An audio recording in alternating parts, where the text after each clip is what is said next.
ফাঁসি চাই, দৃষ্টান্তমূলক বিচার চাই।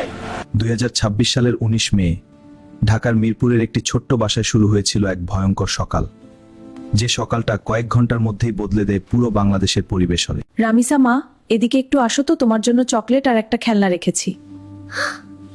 নিষ্পাপ শিশুটি বুঝতেই পারেনি এই ডাকটাই হবে তার জীবনের শেষ ডাকপো। স্বপ্না আক্তার কৌশলে ছোট্ট রামিসাকে নিজেদের ফ্ল্যাটের ভিতরে নিয়ে যায়, আর ভিতরে অপেক্ষা করছিল মাতকাসক্ত সোহেল রানা। ঘরের দরজা বন্ধ হতেই শুরু হয় এক অমানবিক পাশবিকতা, যে নিষ্ঠুরতা শুনলেও মানুষের শরীর কেঁপে ওঠে। রামিসা মা, কোথায় গেলি? স্কুলে যাওয়ার কথা ছিল, এতক্ষণ তো হওয়ার কথা না। আমার বুকটা কেমন করছে। হঠাৎ সোহেলের ফ্ল্যাটের সামনে মেয়ের ছোট্ট জুতাটা পড়ে থাকতে দেখে মায়ের বুক ধক করে ওঠে, ভয় তাকে ঘিরে ধরে। দরজা খুলেন, আমার মেয়েটা ভিতরে আছে।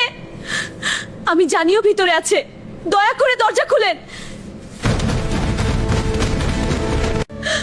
দরজা খুলেন, আমারটা ভিতরে আছে। আমি জানিও ভিতরে আছে, দয়া করে দরজা খুলেন। নিজের অপরাধ লুকানোর জন্য সে এমন এক নৃশংস কাজ করে, যা শুনে পুরো দেশের মানুষ স্তব্ধ হয়ে যায়। দরজা ভাঙেন, ভিতরে নিশ্চয়ই বড় কিছু হয়েছে। মুহূর্তের মধ্যেই পুরো বিল্ডিংয়ে আতঙ্ক আর চিৎকার ছড়িয়ে পড়ে। ধরা পড়ার ভয় তাকে পাগল করে তোলে। নিজের অপরাধ লুকাতে সে শুরু করে আরো ভয়ঙ্কর এক কাজ। নিষ্পাপ শিশুটির দেহ গুম করার জন্য সে লাশ টুকরো টুকরো করার চেষ্টা করতে থাকে। দরজা খুলেন, এতক্ষণ কেন খুলছেন না? ভিতরে নিশ্চয়ই ভয়ঙ্কর কিছু হয়েছে।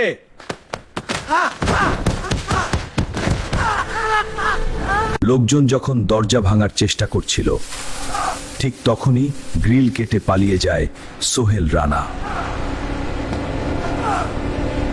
কিন্তু তার স্ত্রী স্বপ্না পালাতে পারেনি। জনতা তাকে ধরে পুলিশের হাতে তুলে দেয়।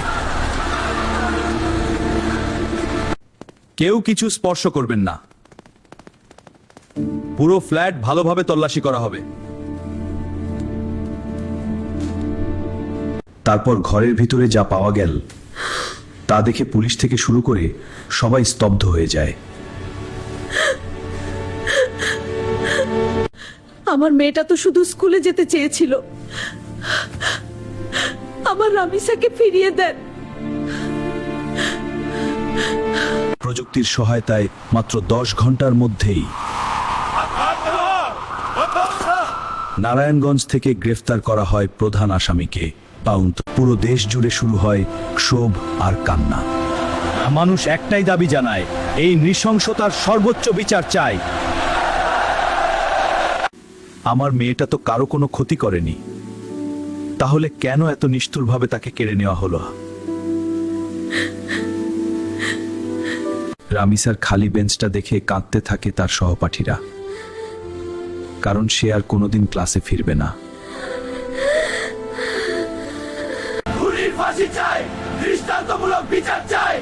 পুরো দেশ ক্ষোভে ফেটে পড়ে।